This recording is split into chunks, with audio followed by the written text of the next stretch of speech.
Kenapa ada Paus Roma dan Paus Alexandria? Sejarahnya begini. Berabad-abad yang lalu, Gereja Kristus berdiri sebagai satu kesatuan, sebuah komunitas yang dipimpin oleh para rasul dan diteruskan oleh para penerus mereka. Sejak awal, gereja ini disebut dengan berbagai nama. Hodos Kyriou atau Jalan Tuhan, Kristianoi atau Kristen, dan Katolik atau Katolik, yang berarti universal. Selama lebih dari 400 tahun pertama, umat Kristen berada dalam satu kesatuan iman dan ajaran.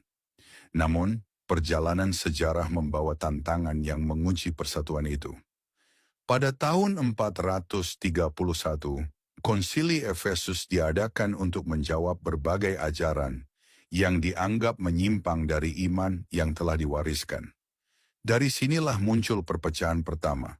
Sekelompok umat yang tidak menerima keputusan konsili ini akhirnya memisahkan diri dan mereka kemudian disebut sebagai gereja non-Efesus. Meski demikian, mereka tetap mempertahankan suksesi apostolik, menjadikan mereka bagian dari gereja-gereja apostolik yang tetap eksis hingga kini. 20 tahun kemudian, peristiwa serupa kembali terjadi. Pada tahun 451, Konsili Kalsedon digelar dan kembali terjadi ketidaksepakatan. Beberapa kelompok tidak menerima keputusan konsili tersebut, menyebabkan pemisahan lain dalam gereja. Mereka yang menolak keputusan ini disebut gereja non-Kalsedon. Dengan demikian, gereja yang awalnya satu mulai terbagi, meskipun semuanya tetap mengakar dalam tradisi apostolik yang diwariskan dari para rasul.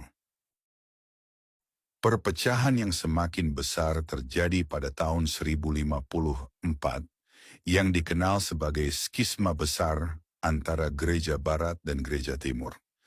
Gereja barat yang berpusat di Roma tetap mempertahankan tradisi liturgi dalam bahasa Latin, yang kemudian dikenal sebagai gereja Katolik. Sementara itu, gereja timur yang berpusat di Konstantinopel, sekarang Istanbul, menggunakan tradisi Yunani dan dikenal sebagai gereja Ortodoks Timur.